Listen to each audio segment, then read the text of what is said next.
Welcome to the Intifada Globalists, a podcast against international Zionism. I'm Anonsus. And I'm Doug. So, for episode 3 of the Intifada Globalists, we're kind of continuing off of a topic that we got into last time. For example, we mentioned a woman named Bari Weiss. We talked about the Zionist attack on America's educational institutions. This episode is really more focused on the Zionist takeover and attacks on America's media institutions, popular social media, etc., and the strategies, tactics, and kind of shift towards increasingly blatant pro-Israel messaging from a lot of these places. Yeah, and as an important part of that, these last two episodes, just an attack on the production of fact. Like, it's a politics which doesn't do well in a world of factuality, views it as an enemy, and really has since the 1940s. It's the first half is academic research and the ability to do it being attacked. This is the second half of journalism, investigative reporting being attacked, subverted, and replaced with bullshit. And I guess to start off right, there are some news organizations that you really don't even need to do research on to realize they're Zionist, right? I mean, most obviously, Fox News, essentially the entire mainstream conservative political media sphere is 100% lockstep in line with whatever Israeli foreign policy is at that moment. And if anything, it often seems to bay for more blood. They seem to want Israel to go even further. But, right, the more interesting transition has been the attack on previously more, certainly not anti-Zionist, but less explicitly Zionist organizations like CBS, right? Yeah. For institutions like CBS or even later on social media, we'll get into which to reporting, which aren't just the political version of the Jerry Springer show. Correct. And I think that that's a notable exception. And maybe at some point in another episode, we could talk about the Zionist infiltration of the sort of trashier elements of political discourse or the more lowbrow. But yeah, CBS, mainstream, credible news organizations. And to your point, right, earlier, it is an attack on just facts, right? I mean, what these Zionists are doing is they're not even attacking, quote unquote, false smears or stereotypes or canards or whatever. They're just attacking, factual reporting on the ground, reporting, just journalists physically entering Gaza in some cases. That's seen as a bridge too far. Just like you said, just grounded investigative journalism is under consistent attack. And I think to start off, I'm going to go to the exact quote. I told him about it beforehand, but I love this quote. So the New Yorker had an article about Bari Weiss, and there was a great quote they had, anonymous quote from somebody who worked there, that said, Bari Weiss, who we can get into in a little bit, when she was brought on at CBS, said to this person that she was pursuing a, quote, de-Baathification of CBS. Yeah, well-known pan-Arabist, developmentalist, social nationalist institution, CBS. But, it is funny because in a way she is doing a de-Baathification. Yeah. Or what they talked about, or what we talked about in the last episode, right? I don't know, you'd call that a de-roach. They kept calling them roaches, right? Some type of denazification campaign, de-terrorist, whatever.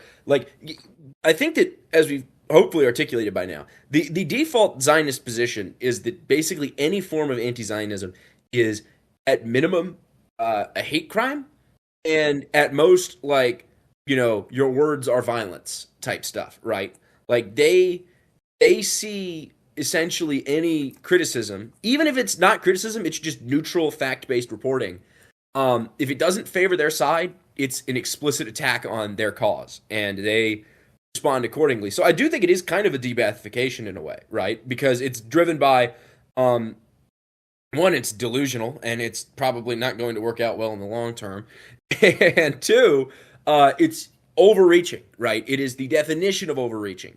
It's not like before Barry Weiss, CBS was like hosting the leader of Hamas to like give hour-long speeches about why like the great Satan must be destroyed or something. You know what I mean? Yeah. So within a mostly East Coast and heavily Jewish media establishment, we see, well, not just media. You see figures like Ackman as well for the second half of this, but basically, liberal Zionism is dying. The sort of politics of basically we're going to try and do normal liberalism in the periphery, uh, which supports the Israeli core but is still like functioning liberal politics of the classic sort of the late 20th century. Everyone who believed that is either getting purged or has switched sides. Barry Weiss and Ackman are ex-liberals who've decided that that's no longer a good strategy. It's the model now is to rule the United States the same way that Egypt is ruled, as a puppet dictatorship rather than puppet normal state. No, I agree. I think it's interesting because you mentioned, yeah, the kind of old guard, yeah, liberal Zionism is going away. In a lot of ways, leftist Zionism seems to be going away. They've really decided to concentrate their forces and center around conservative politics. And when you have someone like Barry Weiss, who ostensibly has, the free press, we are the unbiased, we are the we're disaffected leftists and we're moderate conservatives. We all unite around whatever, right? Well, it's essentially come out, and some of the reporting even talks about this, that like part of like the Trump administration even was like pressuring that Barry Weiss become involved in CBS, right? Yeah, And the primary reason for that was because they saw her as a Zionist. Like that was the number one reason. They weren't putting her in there because they thought CBS was doing too many stories about how cool it is to be trans or about how awesome feminism is or whatever people think. No, it was because they wanted a more explicitly pro-Israel perspective, a more explicit pro-Israel perspective, and Barry Weiss fit yeah, perfectly. yeah, and older forms of the American Zionist right didn't behave this way. Like, obviously, they'd be influential within, for example, the Reagan administration, but you didn't have the Reagan administration interacting with the media in this way. Well, first of all, back then there was less of the media.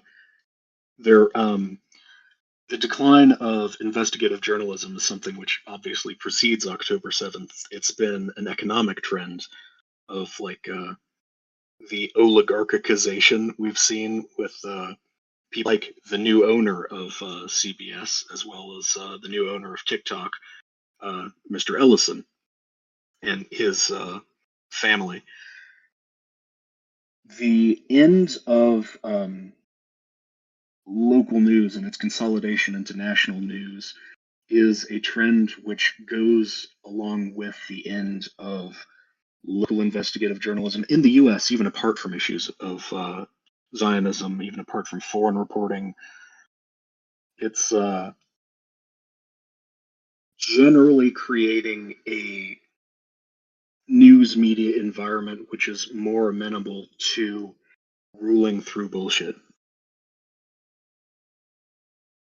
The consolidation angle is a important one to look at when looking at like the Zionist version of Gilded Age media tycoons emerging in the 21st century.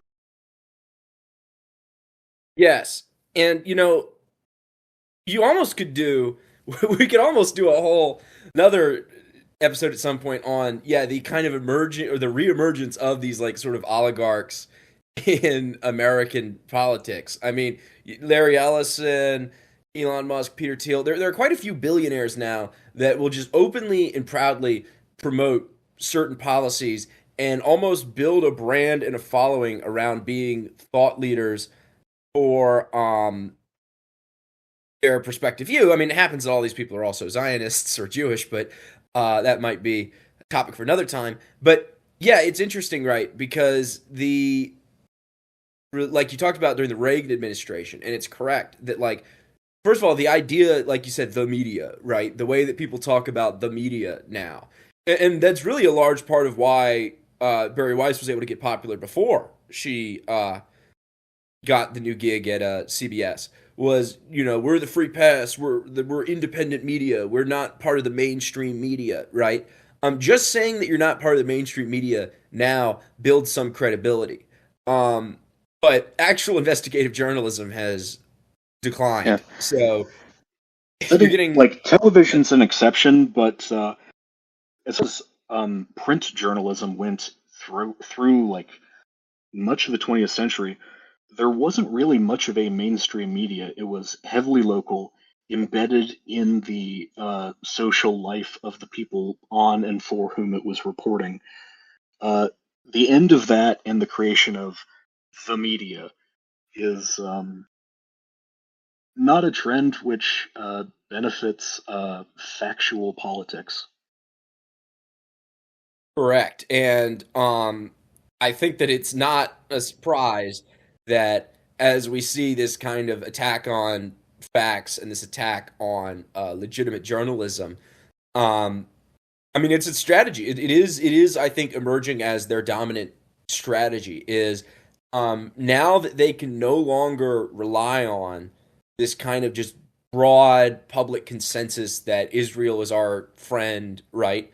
Now that Israel is, I believe, the most unpopular in America it's ever been, Yeah, um, in terms of polling, they can no longer like we got into a bit last time. They have to get more draconian. They have to become more like obvious about it. You can't just rely anymore on people heard a story about how Israel stopped Arab terrorists from invading America or whatever. Now you have to shut down any criticism of Israel, and if that means spending billions of dollars, uh, then that means spending billions of dollars to literally take over one of America's largest like legacy media institutions and forcibly install a new leader explicitly because you want to make sure that they're pushing things in a Zionist direction and to debathify, I guess, the reporting that they do. But it's interesting because Barry Weiss, obviously, she's Jewish, um, but I don't think that most people would have thought of the Free Press, at least initially, as this like hardline Zionist outlet. You know what I mean? They didn't market yeah, themselves like that. yeah. The initial marketing they were doing was that they were in opposition to the excesses of the woke period, so 2016-ish through 2022-ish. They were early adopters of the vibe shift. Um, Barry Weiss was sort of laying the groundwork for what would become the dominant strategy after October 7th. I think she'd have much less of a career if October 7th hadn't happened because her gimmick would be less useful of a strategy. Exactly. Well, I mean, and that's I could think of a couple people right now where that's true, right? Um, October 7th, uh, by virtue of really bringing the sort of the violent excesses of Israel based on their insanely disproportionate response and their actions in Gaza and more broadly in the Middle East in general, that certainly I think lit the kind of fire that has led to the current situation where we've got someone like Barry Weiss leading CBS, which is kind of fascinating if you think about it, because you know essentially the Free Press was a glorified Substack account, right? Yeah. The idea that you can go from writing on Substack to being installed by a billionaire as the head of one of America's largest like legacy TV news media uh, channels is crazy. But I mean, that's the type of leaps that they're having to take, right? That's pretty much the only option that they've got right now, short of just full on outright censorship, which, as we're going to get into a little more later in the episode, they're also fully willing to engage in. Yeah, exactly. But I think on top of that, it's interesting to note that while this is in large part a conservative phenomenon, um, for example, Blinken as well, Yeah. essentially blamed social media and the media more broadly for why people are not as pro-Zionist, right? Now, of course, because he is not a Republican, he had to engage in some tiny modicum of, well, what's happening in Palestine is bad, but I mean, people just really have been they're over exaggerating or they're getting fed fake news, right? He can't just outright cheer it on in the same way that a lot of conservatives do. But I mean, obviously he supports Israel. Like the idea that Anthony Blinken or the Biden administration were not also pro-Zionist is ludicrous. It's just as with everything with Trump, right? With the quote unquote vibe shift, it's really just these groups kind of taking the mask off, right? That's all it is. It's a lot of the same ideas that have been like behind Zionist power for a very long time, but now they've been kind of forced to act openly instead of just kind of relying on, like I guess I said earlier, I don't want to repeat myself too much, kind of this like unspoken agreement that, well, of course, we all support Israel. Like Israel's our friend. We helped Israel after World War II. They've been our ally in the Middle East.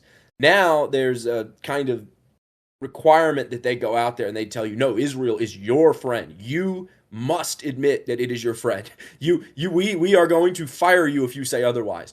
If you write an anonymous report talking about how, as they mentioned, some of the employees at CBS, because CBS has like 1,200 employees. I mean, it's a sizable company. They had a couple of employees sort of anonymously air out some grievances with the Bari Weissification and I guess her de-Bathification of CBS, and talk about how they weren't being allowed to cover certain topics regarding Palestine and Israel. I mean, I think that's where we're at. This vibe shift away from the way CBS had previously worked towards how it works now under Ellison and Weiss parallels the end of the Blinken strategy and the strategy of his administration in regards to doing Zionist politics in the U.S. You can't do the whole human rights, universalist, rules-based, whatnot with this post-October 7th war. Like, it just doesn't function having what's his name, Miller, I believe, the Biden spokesman, trying to do a human rights humanitarian defense of Israel when we see on TikTok, as Blinken points out, or on Twitter, just like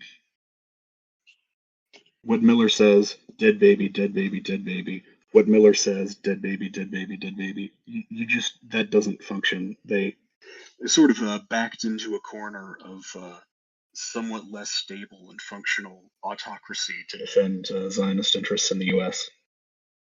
Correct. And I think that's interesting because, so Larry Ellison didn't just install Bari Weiss as the new pro-Israel dictator of CBS. He also has been heavily involved in the purchase of TikTok, right? And I think, like how I mean, he owns it now. Yeah, his company's the largest holder. He's like the guy that put the most money in, right? And like with the CBS thing, where we were talking about, the free press starts out right, and it's like we're against the excesses of woke. Well, with the TikTok purchase, the argument has been from a lot of the conservatives who initially supported it, Americans need to buy TikTok so that we don't have this Chinese company pushing propaganda, right? It was Chinese company harvesting data, the Chinese Communist Party. They basically acted like Xi Jinping was like personally every day deciding what brain rot should appear on people's feeds. and that like now we can make sure that it's safe for Americans to use. But in actuality, uh, it was purchased in large part because the TikTok is not a pro-Zionist app, at least the user base, right? And TikTok's very popular with young people who have the least support for Israel of anybody in the country. So um, it was kind of an attempt to nip it in the bud, right? To stop all those evil watermelon emoji, pro terrorist, whatever sympathizers from getting to see their propaganda, which is just footage of Gaza, which is just people in Gaza talking about what's happening to them, right? And in many cases, which is literally just videos Israeli IDF soldiers film of themselves doing like weird or horrible things, right? Yes. Um, the videos. There was one somewhat recently of an Israeli soldier just sort of firing a machine gun towards Gaza randomly, um, to celebrate New Year's.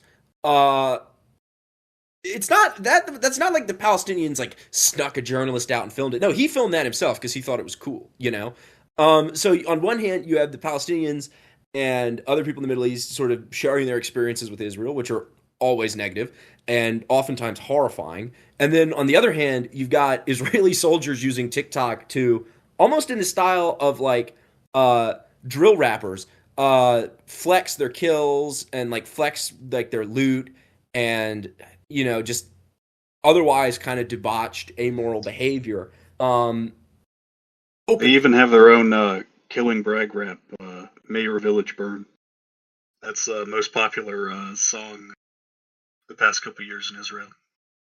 yes, well, they have, like when you see a video on TikTok of an Israeli rock concert where in the background you just have footage of buildings exploding in Gaza, buildings full of civilians.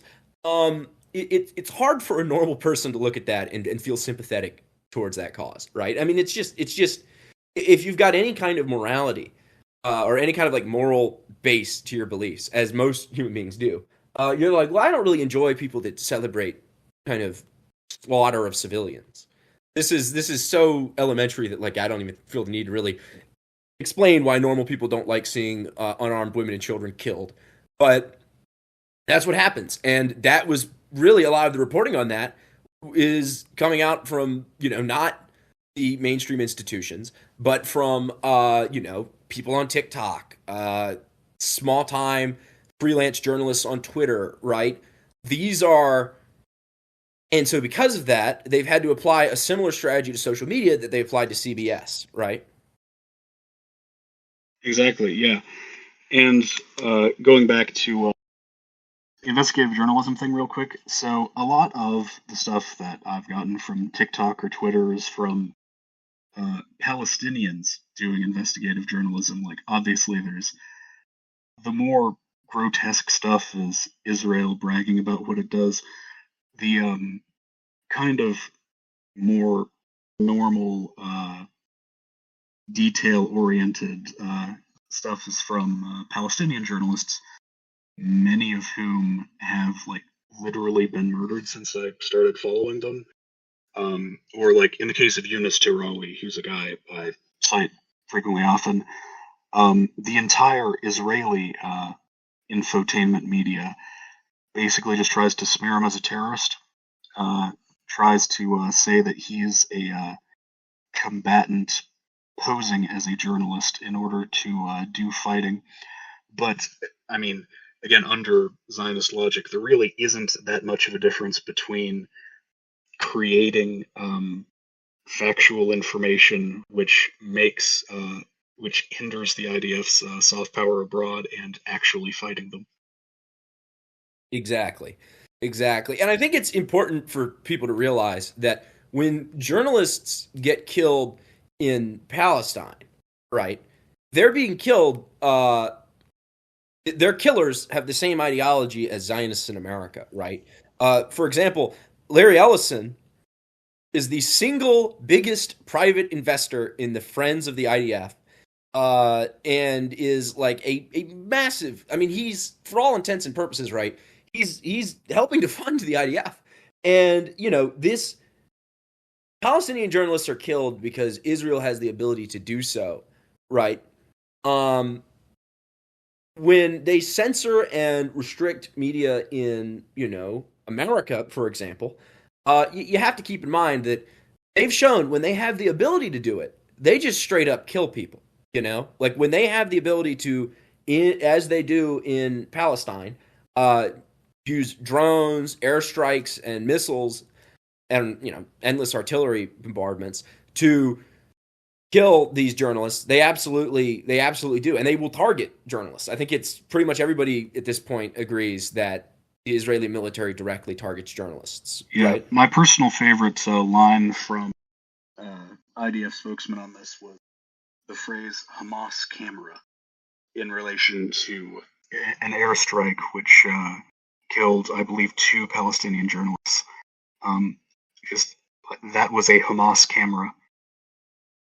Exactly, right? Like Israel does not separate, they not only if you're an American student and you protest this stuff, not only are you, in effect a terrorist, but also if you just film their airstrikes, you're Hamas. You're part of Hamas and you deserve to be killed. Um and so when you see I think it's interesting, right? Because especially with the purchase of TikTok. First of all, it's literally the exact same guy that also did uh, CBS.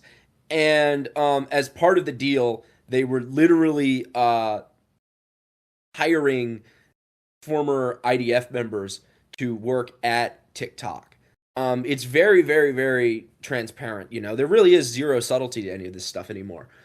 But again, I think it bears a little mention that this is not how they sell this stuff to the conservative base. I truly think, as Zionist as a lot of American conservatives are, that like they don't think that all these American companies purchased TikTok because TikTok was too anti-Semitic. Like they for the most part genuinely believe it's this like patriotic. We're taking this power away from the communists, whatever. But that sort of messaging they've started to not even bother with as much now. Like I've noticed increasingly that Zionist organizations and Jewish organizations, they don't even try to frame what they're doing. Like we talked about last time, where they're against DEI except for Jewish students. Um, they're against censorship except for anti-Zionism, right? They will buy these apps and they'll be like, oh, woke is gone. I mean, Twitter's an example in a way, right? We're buying this to get rid of the woke. But at the same time, certain ideas are still regularly repressed. Certain people's accounts regularly get banned, right? Certain hashtags are shut down. Certain, in the case of TikTok, emojis are even targeted. I mean, it's pretty blatant that this is all just an attempt to kind of snuff out as much as possible uh, any kind of negative reporting. Yeah, and it's a sign of instability and insecurity.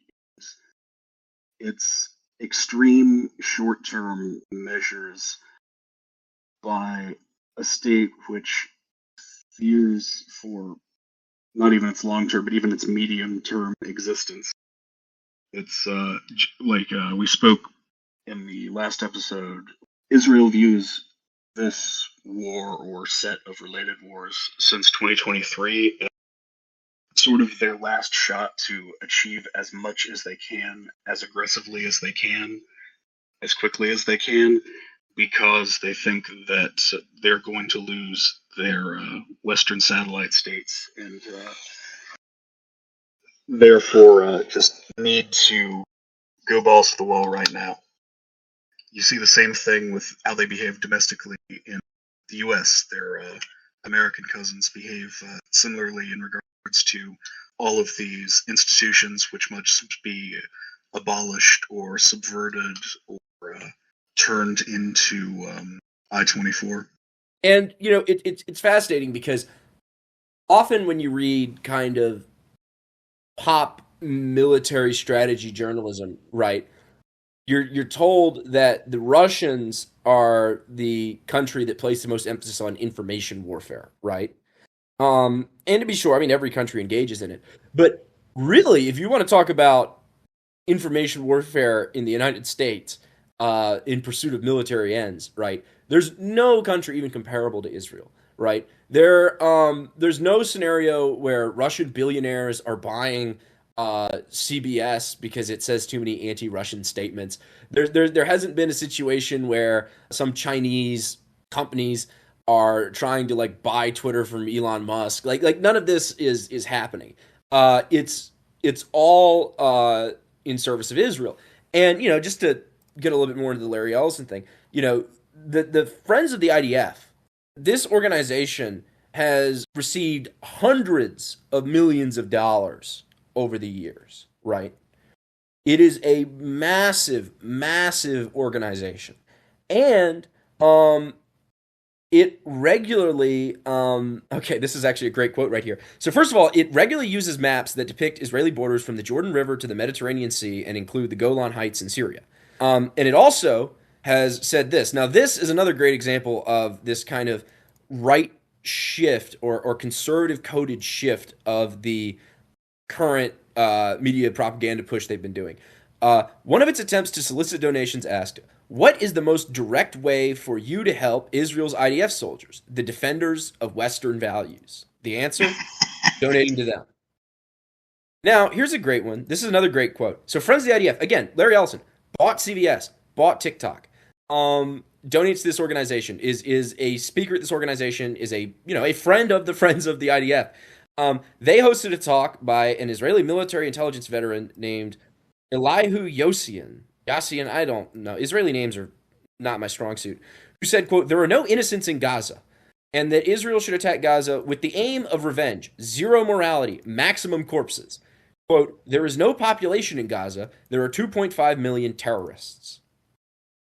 Now, first of all, I want to point out the 2.5 million quote unquote terrorists in Gaza. I guess Gaza has the largest military in the world of active duty soldiers, and they're pioneering a new strategy of having infants as active duty soldiers, I guess, in this guy's eyes. But like, to be clear, those are the types of people that these companies support. Those are the kinds of voices that get their money. Those are the kinds of voices, I suppose, that they find more moral. A guy who said there should be a war with zero morality, or no morality, sorry. That's who they think is the good guy that is being put down by all these evil TikTok accounts, right? And all these evil video. Because this is another thing that's fascinating, right? Is one of the best like arguments against Zionism is statements like that by Zionists and by Israeli military officials, and they will like even sometimes attempt to censor that because that's not intended for external distribution, right? Twitter briefly suspended Hebrew to English translation for this reason. Exactly. Because at the end of the day, right, even beyond all the genuine tragedy that comes out of Gaza, it's like they're posting a lot of it themselves, right? Yeah. It's very, very, very apparent to me that there is a culture in Israel of just pure hatred for Palestinians and for other groups that get in their way, right? And they are not very subtle about it. I mean, this is not like, these are like military officials, government officials, like, spokesmen. These are not like just random wacko nut jobs in the corner, right? These are people on the Israeli government's payroll saying this stuff. And it's not a good look to normal people. So yeah, connecting to the last episode. Well, first of all, these are also the people who are given a voice in pro-Jewish sensitivity at universities and of trainings around the wickedness of the Holocaust. It's just like blatantly anti-universal Jewish supremacist ideology being inserted in several ways into an American system in education and media and multiple other institutions, which are ordinarily justified through their universal human whatever, through their like non-particular logic. The American constitutional order isn't justified and legitimized through how much it benefits Jews ordinarily in the public mind of American history. Going back to the Egypt example, this just sort of seems like a politics which either hasn't thought about what the world is going to look like more than a couple months in advance and how to, run it in the most stable way possible, or else they're just not expecting there to be elections in 2028. On some level, right, it is interesting because, I think in 2028, right, I don't think you're going to see either party running. Their candidate is not going to be an anti-Zionist. But certainly that's the direction that the people are heading, right? And it's, by the way, it's notable that for every other polarizing issue in America, whether it be major, how should the economy function? What should America's foreign policy aims be? For the most part, a couple exceptions exist. To the minor, is the jeans ad by Sydney Sweeney offensive, right? Political parties will instantly, this is the nature of a democracy, and especially a two-party system, each party will instantly adopt a position, right? And it becomes part of the culture war. But Zionism, which is arguably one of the most controversial topics in American policy, I mean, not even arguably, it's inarguably, right? I mean, the polling suggests that it is, public opinion is shifting rapidly. There's a uniparty consensus, right? Now, the way they talk about the topic is a little different. It's really this classic dynamic in America. Basically, anytime the two parties agree on a topic, the Republicans just sort of go mask off, and the Democrats also agree, but they do it in sort of a wishy-washy way, rhetorically. So, they both obviously as much as possible, arm Israel, support Israel, back Israel. But, the Republicans will cheer on some of the most absurd excesses. The Democrats will say, well, they might be going a little far, but you have to understand, right? They're the real victims here. This is at the end of the day, they are in ideological lockstep. It's just a matter of how they present that. And really, in a lot of ways, all the vibe shift has been, at least on the topic of Israel, is just an excuse for the most bloodthirsty maniacs to get more mainstream recognition, right? Yeah, turning Zog into a partisan issue that people debate, that would be devastating, regardless of which party gets the Zionist and which party got the anti-Zion side of that split. For a powerful minority, you sort of need to be outside of politics in a way. You can't be one of the two sides if you're trying to do dominant minority things. Exactly. And I agree with you. The nightmare scenario for Zionism is a situation where either party's voters strongly back and nominate an explicit hardline anti-Zionist. That is when kind of the game will shift. Because right now, they can take comfort in the fact that worst case scenario, the Republicans elect a libertarian here or there, maybe a populist, and the Democrats elect a couple Democratic socialists, but none of these people are anywhere close to the actual levers of power, right? They are the minority in their party. They are frequently attacked by their party, and their party will team up with the other party to suppress them if they feel that they are going too far in their anti-Zionism. But yeah, I think it really kind of hits on the fact that this is only possible through this level of media control, through this level of subverting the original purpose of institutions, of, like you said, academics, of and by the way, as an aside, like I mentioned the Israeli guy saying that we need, zero, like no morality, like there are 2.5 million terrorists, we need to maximize the death count and stuff. Another thing that we talked about in the last episode that I think is relevant is part of the deals a lot of these universities have had to make for their quote-unquote anti-Semitism is more cooperation with Israeli universities. Israeli universities where that type of rhetoric is commonplace. Yeah, and where their research is heavily embedded in the implementation of this guy's wishes, where, again, in every country, the education system is going to be embedded in the military-industrial complex, whether through research and development or through developing personnel for intelligence service.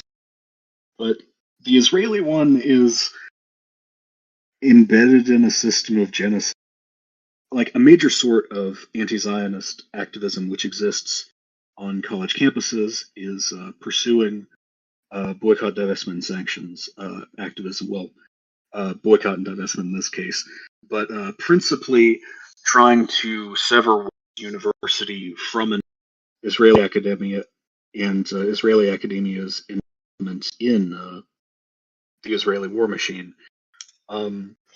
Trying to compel universities to not do that. These settlements the DOJ is pursuing is, trying to direct American institutions maximally towards this war without morality the guy wants. And, on a similar topic, right, there's a great example of this guy named Barak Ravid, who wrote for Axios great quotes like this. Israeli attacks against Hezbollah are, quote, not intended to lead to a war, but an attempt to reach de-escalation through escalation, which famously doesn't make any sense. And he's a former analyst with the Israeli spying agency Unit 8200, yeah. Unit 8200, yes. I before we recorded, I messed that up several times. I kept saying Unit 820. Unit 8200, which is the Israeli, basically, cyber warfare wing of their intelligence network with the IDF. But this guy, again, de-escalation through escalation. That guy got an award from Joe Biden he got the White House Press Correspondence Award, right? This is a literal former Israeli spy turned journalist. Like, in this case, it's not even they installed Barry Weiss. It's a guy who literally was part of Unit 8200. Unit 8200, who I don't think I'm ever going to get that right. I hope the listeners at least enjoy listening to me struggle to say a number. But that could be a recurring bit on the show. But Unit 8200, like, not only is he a former Unit 8200 member, but he's also like as of like a year before he became an American journalist, still a part of the IDF reserve, right? Like, it's about as blatant as it can get. He literally it was his job to do cyber warfare and propaganda for the state of Israel. And then his next job, totally unrelated, of course, is writing articles and going to the White House as a journalist, mostly in favor of defending Israel. Now, to me, it would certainly seem like his old job doesn't really seem to have ever ended. It kind of seems like he just got a new assignment. But maybe that's a bit conspiratorial. I think the one thing that's undoubtedly true is that he's not the only example of this, right? He's not the only example of an Israeli with that kind of past getting a job at a media or social media company. Yeah, it's a million different LinkedIn profiles that are like Israeli spy 2008 to 2021, Facebook content moderator, American journalist 2021 to present. Yep. Or a couple of them. They have a nice career where they start out with Unit 8200, then they work for Palantir, what do you know? And then they become the head of global self-service for Google. Kind of an interesting career path there, wouldn't you agree? Yeah, and related to the Google thing real quick, Ellison's principal business is Oracle. So, I mean, this is a guy who's got very clear Zionist political goals and isn't particularly shy about that fact, and who engages with the Israeli power ministries and has a business which undergirds a lot of the IT infrastructure outside of Israel. Yes. And so again and again, we see this pattern repeat. Like you said, there's a million examples. Former Israeli state actor or billionaire who donates tens of millions of dollars to the IDF, basically, uh, turns journalist or, in the case of Ellison, buys up the journalists and forces them to publish stories that are a little more amenable to the goals of the Israeli state. Now, this is a great term, by the way. I'm just going to quickly say one of these journalists, the Ravid guy I mentioned earlier, Barak Ravid, he seems to endorse this stance that, quote, Palinazis, this is a term for Palestinians, Palinazis don't know how to tell the truth. Now, I don't know. I would say that the Palinazis not telling the truth are just filming events happening in front of them. So, I mean, you're almost starting to get into kind of a bizarre esoteric worldview where reality itself is a lie because it doesn't depict Israel well. Of course, the obvious solution for Israel would be stop killing civilians, and then there won't be all these videos of you killing civilians. But that's a bridge too far, I suppose. Instead, that's the Palinazis manipulating reality so that they can lie and trick and deceive the world about the incredibly moral nature of Israel, right? While also at the same time, Israel does have to be amoral and it does have to maximize casualties and kill as many people as possible. It's also, the most moral country in the world, and as we got into in the first episode, saying that Israel acts less morally than other countries is an anti-Semitic act, which therefore makes you a terrorist, or at least a terrorist sympathizer, regardless of where you live in the world. The idea of what ideal journalism is, the vibe shifters, we're probably going to see in the TikTok For You tab. We already get a preview of that with the Twitter. It's like basically zero reporting unless you count like set up street interviews with OnlyFans models as reporting, because hey, you are going out somewhere and putting a microphone in front of someone's face. But no, it's just like tabloid punditry, Jerry Springer infotainment, I think, is what Ellison is most likely to try and flood TikTok with, just dilute the actually useful information that American youth are getting from TikTok. Lincoln was so concerned last year or 2 years ago now. Exactly. I mean, it's the same strategy they've used with universities. If you could just force people to consume, if not lie, like the best, of course, is just Israeli propaganda. But like you said, the other option is just flood the feed, right? Just a fire hose of nonsense. Because, there are a lot of valid criticisms of social media journalism, right? But there's a lot of benefits too. And probably the biggest benefit is it allows just about anybody, if they see something going on, they can report it. And it means that, regardless of where you are in the world, you can consume actual educational content. And that is totally a problem for Zionism, because the more you educate yourself on the conduct of Israel, or Zionists and like Jewish organizations in other countries, the less one tends to agree with them. So the best case scenario is just keep feeding them the propaganda. The next best scenario is make sure that they don't see what we're actually doing. And that certainly does. Good little bits of like epistemic hygiene I've been endeavoring to carry out is just, so both of us use Twitter, just don't use the For You tab. Follow accounts which are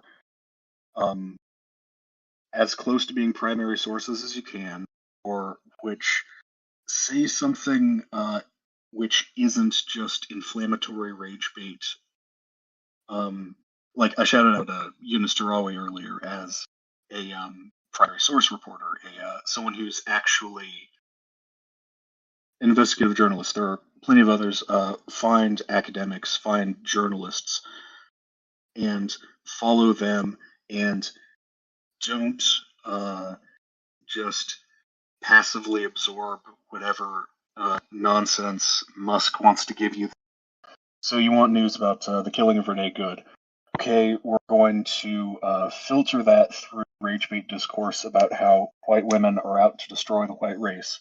you want news about the Greenland issue? Okay, Musk is going to give you American rightoids talking about how Europe is an Islamified, like, enemy continent of your American people. Just leave that For You tab alone. And I suspect you're going to have to do that with TikTok soon as well. I'm not as familiar with how TikTok works, but if you can just get content for people you actually follow, that's probably the ideal way to use it. You know, it's actually interesting. So I had not. TikTok is an app I've had downloaded, but I don't really use. So I'm doing a little bit of live journalism right now, or not journalism, but a little bit of live investigation of my own. I opened it. It does, in fact, by default, set your feed to For You, but there is an option for following. Unfortunately, I only follow one account on TikTok, which is a guy in China who makes funny videos with his dog. So I don't I don't really have a lot on that, but it is interesting that TikTok, I don't know if it's always been like that, but at least right now, yeah, by default you're on the For You page, which is not For You. Well, it is For You, but it's not For You as in you as a guy. We've figured out all your tastes. There's some of that, but there's also For You in terms of this is what we want you to see. This is content we made for you, mostly as propaganda. And like you said, it's a big thing on Twitter. I was gonna make a very lame pun, but maybe the time has passed. But hey, I'm gonna make the pun anyway. You mentioned nonsense on Twitter. You don't want to consume nonsense. You want to consume a non-cis my account. It is no. I mean, it's absolutely true that yeah, they just hit you with this barrage of rage bait nonsense, and you don't actually yeah. A lot of people are not even beyond like in the university episode. I think we talked about this a bit, but people are not studying up on ideas and American universities, it used to be you went to college, you went to university to get educated, right?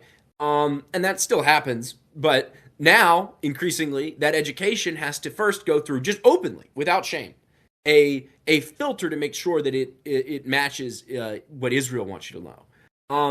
And same on social media, right? You can absolutely learn a lot of great stuff, but what they want to do is make sure that they can just filter as much as possible so that you don't get just the content you're looking for. You're getting the content that they want you to see about these topics. And, a lot of this vibe shift has been ostensibly about free speech, right? Ostensibly, the goal of a lot of this has been to, even with the universities, right? It's an attack on the woke. But speech is just as restricted as it was before. The difference now is I think they figured out when Israel is as unpopular as it is now. Like, I mean, take for example, I've been interested in a lot of this stuff for years. And it used to be that because the default assumption was that Israel is our friend, right? The anti-Israel rhetoric could be safely ghettoized into either the online left or into the online quote-unquote far right, and they could censor these groups at will. The problem now is that it's become so popular that they can't just full-on blanket ban any anti-Israel rhetoric because that is shutting down so much speech that it's just not feasible. And so instead...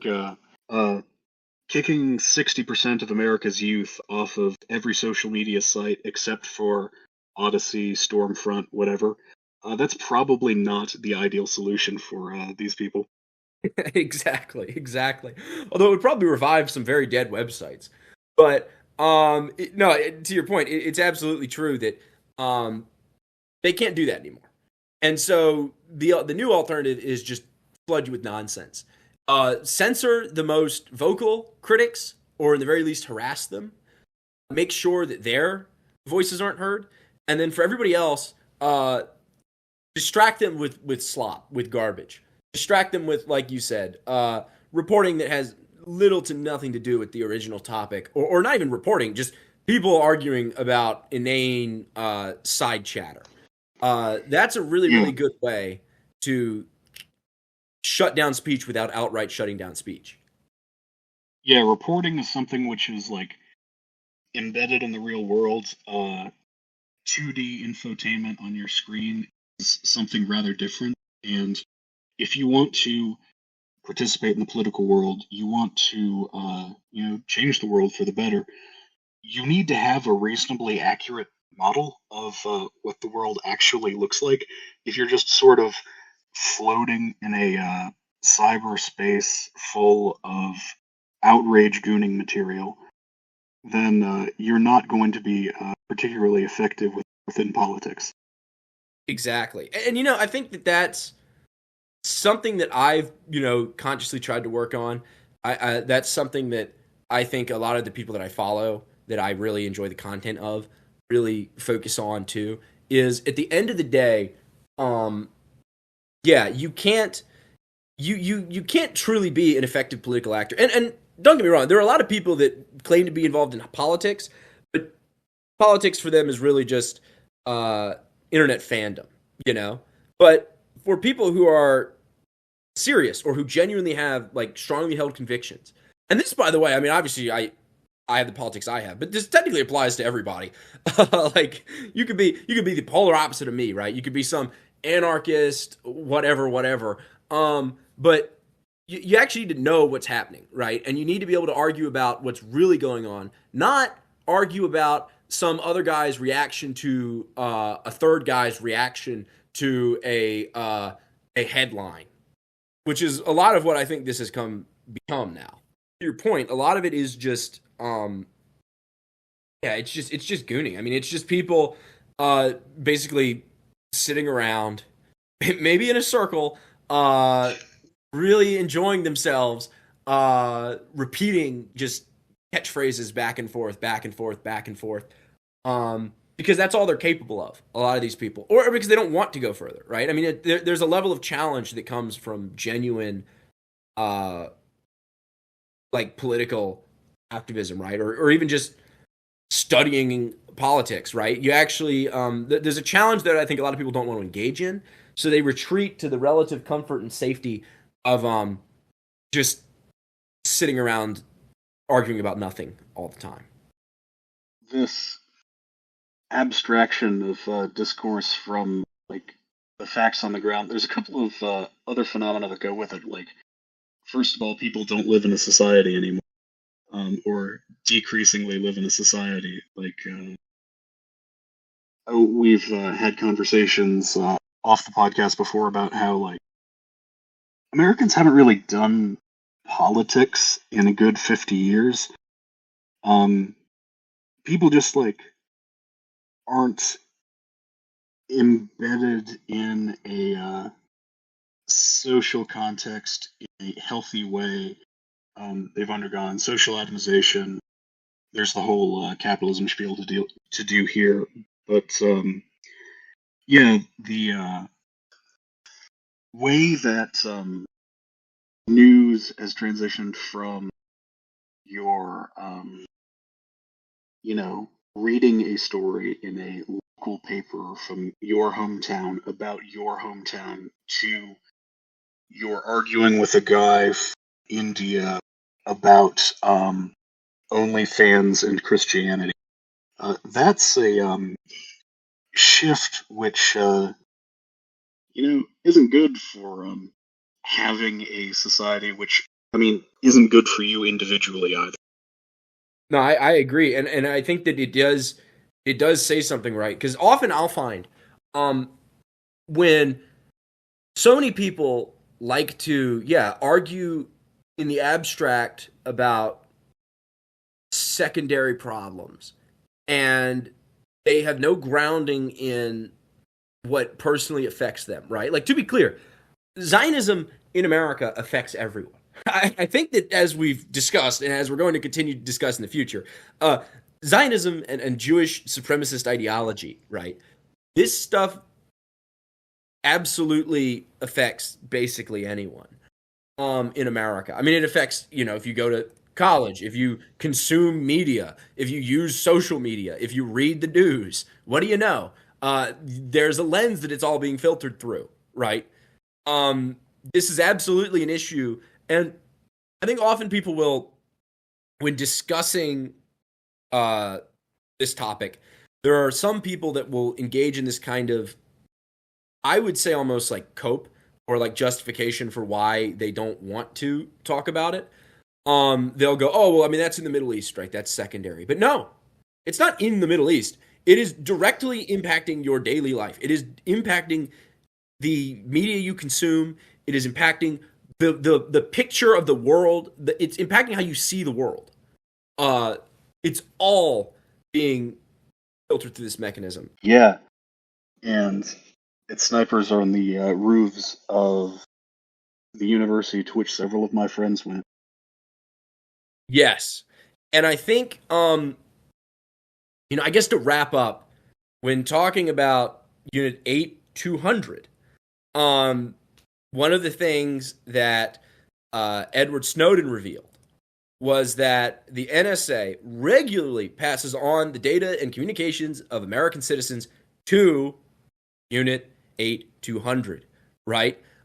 So not only are we, I guess to kind of wrap up some of this, not only are Zionists buying American media institutions, installing Zionists to lead American institutions, and hiring former, I used the little air quotes there, but this is a podcast, so imagine your head air quotes around former Israeli intelligence agents, but also, even beyond that, our government is just giving the same group all this information anyway, right? Directly.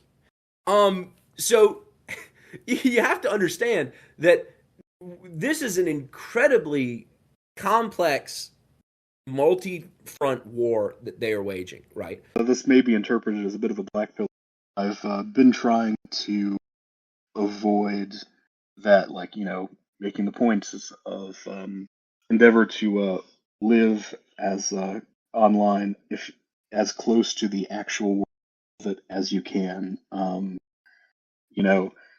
Don't just live in the rightoid slop that Musk or Ellison are giving you. Try and learn about the world as close to the source as you can. Realize that they can't just do things, and that despair is cowardice. Inverting Spengler's line there. Avoid nihilism in regards to the truth. Help others to do so. Be willing to step out of consensus. Basically, just take responsibility. I would agree, and I guess what I would add to that, really to your point, like you do have to take some level of personal responsibility, right? Like at a certain point, you can't just say, "Oh, the battle seems impossible, so I'm just going to retreat to my comfort food," right? Of just garbage, Like you can't. And it's comfort food that's making you mad. Like a lot of internet propaganda. I don't know, being in an abusive relationship with your phone, where the source of hurt and the source of comfort from that hurt are the same thing. Mm-hmm. Absolutely, absolutely. I mean, it's, and listen, I'm as guilty of it as anybody else at times of engaging with content that I know is just intended to frustrate me or annoy me. But it really is true that, like, yeah, your idea of politics shouldn't just be getting mad at things that the For You page feeds you. And when you engage in that type of, I guess, not necessarily in a political sense, but in like just the other definition of the word sense, reactionary impulse, right? Because that's what it is it's just reaction. It's you see something and you get mad at it, right? You don't think about how to solve this problem. You don't educate yourself more on the topic. You just sort of reflexively get angry and then move on with the next topic that makes you angry. Rinse and repeat, rinse and repeat. Yeah, it's bad now because that really has become, in a lot of places, like kind of the default way that people interact with this stuff. Yeah, you're not really in a good mode for resisting if you're just letting your ear be prodded and manipulated by the friend of the IDF. Exactly. Don't let the friend of the IDF. Don't make yourself an unwitting friend of the IDF.